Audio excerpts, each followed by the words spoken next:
What's up, y'all? Um, Normally I'm the dude in the group.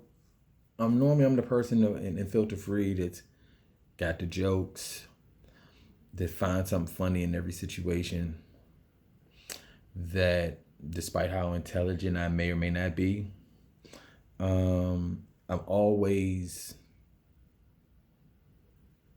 lighthearted for the most part. Crack a lot of jokes, talk a lot of trash, but for the most part, I'm lighthearted. I'm a good person, or at least I try to be. But now we're in a situation where being a good person and doing the right thing ain't where we are as a country, as a nation. My people are dying every single day. You can turn on the news, you can get online, and we're witnessing murder porn. Just so happens that what happened to George Floyd was so egregious, so blatant, so obvious that you cannot turn a blind eye to it, that our country is on fire. While I don't condone the looting, while I don't even want to say I don't condone the rioting because I understand where that comes from. You can only oppress a people, you can only mistreat somebody for so long before they hit their breaking point. But I find comfort in the fact that it's no longer just Black America. As I've been watching the news, as I've been watching and seeing all the videos that have been posted and shared by all of you, and thank you so much for all of you who've been doing your due diligence to make that happen. Uh, I love to see just the outpouring of love from all races. The fact that they're protesting in Iran, London, globally, this incident has woken people up. But I'm going to address my young Black men. I drive for DoorDash to, supplement income right now and doing everything that's going on. People have lost their jobs and stuff like that. So not a big deal, nothing, it's honorable, it's respectful, and it's legal. And everybody does it. But I received a order yesterday afternoon with DoorDash in Woodland Hills, California. I'm going to be very specific. It's the suburbs. It's chill. Nothing really happens. But I got an order, and it happened to be at the Topanga Westfield Mall.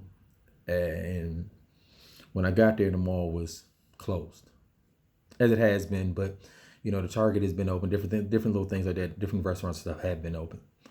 So when I get there yesterday, it was all shut down. Everything was blocked. So I ended up having to park across the street and walk over to go get to the restaurant that I was going to, just to get there to find out that it was also closed. They closed early because LA County had a 6 p.m. curfew yesterday.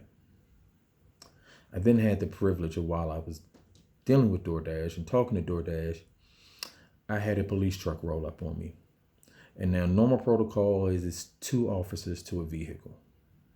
But due to everything that's going on, it was 4 officers to a vehicle. When I was approached, it wasn't necessarily the friendliest, and I get it. Black man, mask, because COVID is still real, even though a lot of y'all want to act like it's done because y'all were over being stuck in the house. Whole nother story. But when I was approached, I saw the fear in their eyes. They were double dutch ready for anything to happen, but I saw the fear in their eyes. And it's sad because now we're in a position where it's no longer a matter of I'm perceived to be scared. I chose a job and I'm scared to go to work because I have to deal with people, or I'm in neighborhoods and areas that are not what I'm used to. It takes me out of my comfort zone. So we're at a point where we're past the perceived fear. Now it's real fear. Police understand that enough is enough, and people are tired of the shit. So while I'm being questioned and interrogated, for lack of better words, all because I was trying to fulfill an order and the restaurant was closed, which I did not know, it made me think, had I not been able to prove who I was, why I was there, yesterday's outcome could have been so much different. I do not want to be a hashtag. I do not want to be on a t-shirt. I do not want to be in a situation where people have to be like, yo, I remember Trey. He was a good dude. He was funny. Hell, he was a horrible human being. Whatever the feelings may be, I don't want to be that. So I implore all of you. I know you're mad. I know you're angry. But I could have been a statistic yesterday. And I don't want that for any of you. I love my black brothers. I love my black men. I love my black women. Everybody keeps saying, what do we do? Where do we go from here? We need to get back to our basics. We need to get back to our roots. We need to focus on our community. Don't destroy and burn up what you have. Because once this is all said and done, that corner store that you just burnt to the ground and looted, it's the same corner store when it's all said and done that you're going to have to go back to provide and feed your families with. But now it's gone. But once again, I understand the act of rioting is an emotional response. Looting is a well thought out, pre-planned action. Looting gets us nowhere. So what can we do? Well, Donald Trump keeps saying, let's make America great again. When was America great? When has it ever been great for black people? Now, if you do your history, the 10 years after slavery ended, when white folks realized that they didn't have the skill set to do the work that needed to be done, blacks in America thrived. We had our own communities, grocery stores, pharmacies, banks, post offices, everything. They thrived. Because at the end of slavery, blacks were the ones who did all the work. They knew how to do the work. So we had 10 years of prosperity and greatness.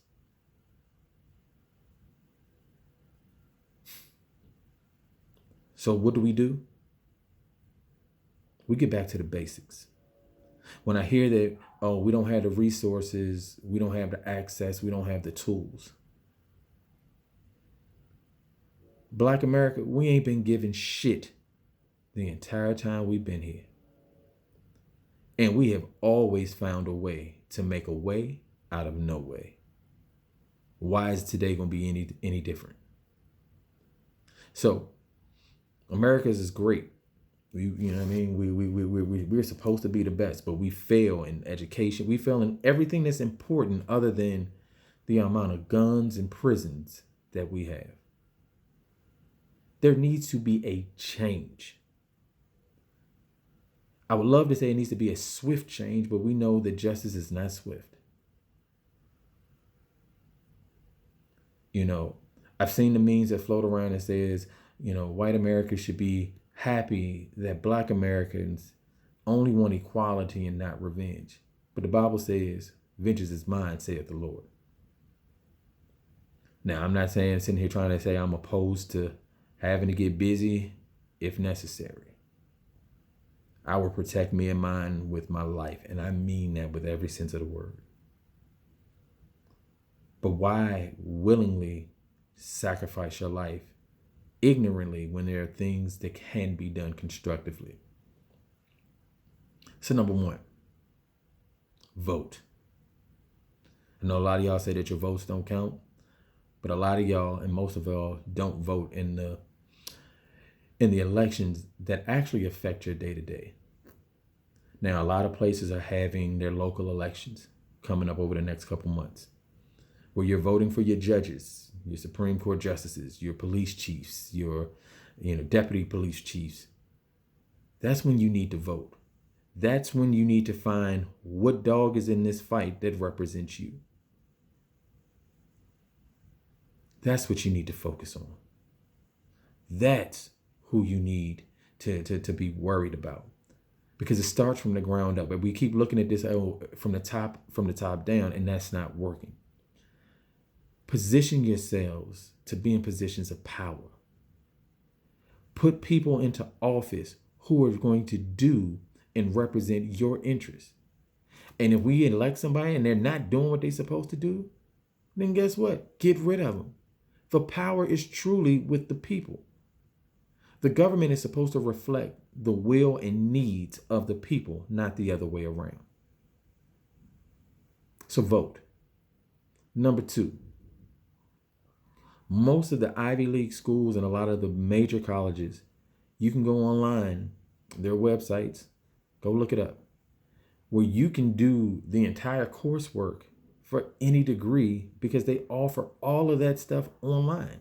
You won't get a degree, but the resources and the material that you need is there. Do the work. Learn. Like, I can't emphasize that enough. Do the work. Because we keep saying, oh, well, go start your own business. Well, guess what? A large portion of Black people don't understand how money works. And this goes for all people, not just Black people, but most people don't understand how money actually works. They don't understand how credit works. Why start a business and you're already behind the 8 ball when you don't even know what to do to make your business profitable? But there are resources out there that you can do to learn. For those of you who are in a position of power in Black America, has influence, your Jay-Z's, your Oprah's, your Diddy's, your Dr. Dre's, the list goes on. We need you all to step up and be vocal. And if you are being vocal, thank you, and please don't stop. But we need you all. The knowledge that you have, share it with your people. Let it trickle down so that we know how to do what you did. It's way too much money out there. There's plenty of money for everybody. Everybody can be successful. You just got to want it and take the proper steps. We need to rebuild our communities from the ground up. Educate. Believing something greater than you. My religious background is Christianity. I am a Christian. I am a proud Christian. But don't everybody necessarily believe the same thing I believe, but believe in something. Pray to your higher power. Talk to whomever or whatever it is that you believe in. For those that are atheists that say that they don't believe in God, to have such a firm footing and firm hold on God, that God isn't real and doesn't exist, kind of proves. Because in order to disbelieve in something, you got to acknowledge that whatever you disbelieve in doesn't exist. Kind of crazy, ain't it? Learn how to run a business. I hear people all the time talking about how Black business, they don't support Black businesses, and Black businesses this, Black businesses that. Well, guess what? Do I see the complaints? Do I understand it? Yeah. I do. Can we do something about it? Yeah. We can. When there are complaints of poor customer service, or I have a friend who ordered some hair from a Black-owned business. 7 months later, she still ain't received her product. And now they trying to argue on whether or not they're going to give her money back. It's horror stories like this that make people not want to do business with Blacks. It's the reason that Blacks don't want to do business with Blacks. But then the flip side of that coin is, well, when, we still solicit white businesses when they do us wrong and do us dirty. because there are way more options of white businesses than there are black businesses that most people know about. But at the end of the day, there's no excuse. Let's be better. Because we all know better. Let's be better. In order to be better, we must do better.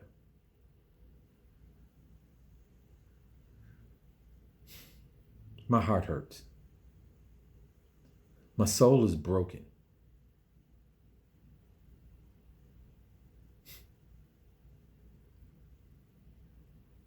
It doesn't have to be this way. We choose to have it this way.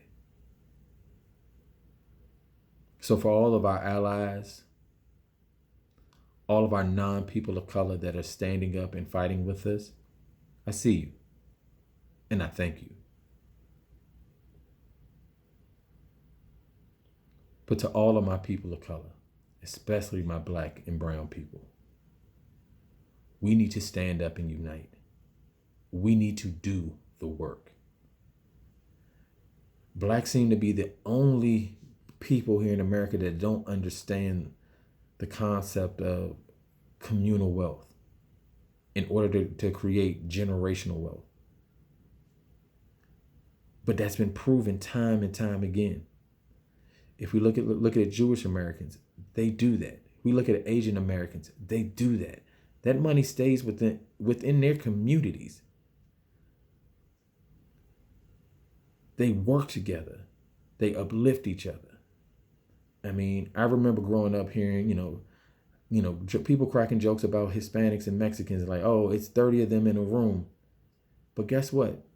Even if it is 30 people in a one bedroom, they're pooling all of their money and resources together to do something better, to be better. They're helping their family back in Mexico while making sure they're able to sustain and do what they need to do here to keep building and keep improving. Black America, we need to do that. So let's learn how to learn together, earn together, love together. I know y'all can see this shirt, but it says strong, gifted, and black. That's what we are. And ain't nothing gonna stop that. So let's get together, let's grow, let's love, and let's be the change that we want to see. Because you don't have to have a Martin Luther King or a Malcolm to be the leader. If you take the responsibility on yourself to make the changes that you can make within your household and your community, we will all be Malcolms and Martins. I love you all, and I pray that you all stay safe. Keep your heads up. This is Trey from Filter Free, and I'm out.